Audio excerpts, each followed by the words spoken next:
તમારું વિસ્તારનું નામ શું છે અને કેટલા ટાઈમથી કઈ રીતની અગવડ ભોગવી રહ્યા છે? નામ કુશલ ભટ્ટ છે. સિલ્વર રોક ફ્લેટ છે.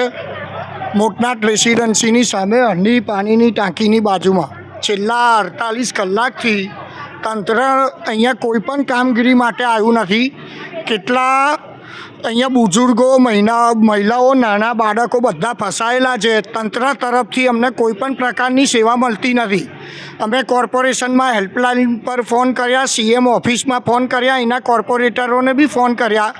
બધા ફોન રિસીવ કરીને એક જ જવાબ આપે છે, અમે કશું કરવાના નથી, તમે જાતે સાવસ કરો. એક બી ભાજપનો લુખ્ખો અહીંયા આગળ પગ ના મૂકતા અને તો તમારા ટાટિયા તોડી નાખીશું.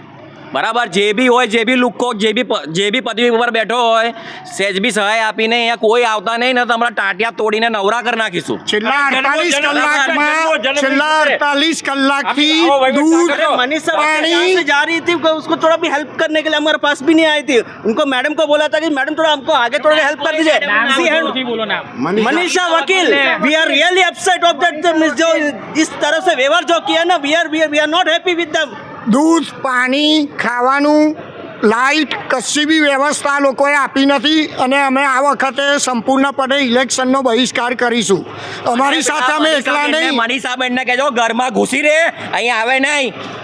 અરે ઘરમાં જન્મ નહીં છૂટે, જન્મ નહીં છૂટે. માણસને મારી દેવાના ધંધા કર્યા છે. આવા નેતા પડે ના ભોગવાય. આના કરતા રાતમાં પાણી છોડાય સોસાયટીમાં. અહીંયા આજુબાજુ બીજા બધા બહુ જ ફ્લેટોની સ્કીમ છે. બધા જ હેરાન છે અને બધા ટેરેસ ઉપર રાત વિતાવે છે. પાણી એટલું બધું ઘૂસી ગયું છે કે લોકોની 4 વ્હીલર 2 વ્હીલર બધું જ નુકસાનમાં છે. તંત્ર તરફથી કોઈ સહાય નથી, કોઈ ફોન રિસીવ નથી થતા. 25 લાખના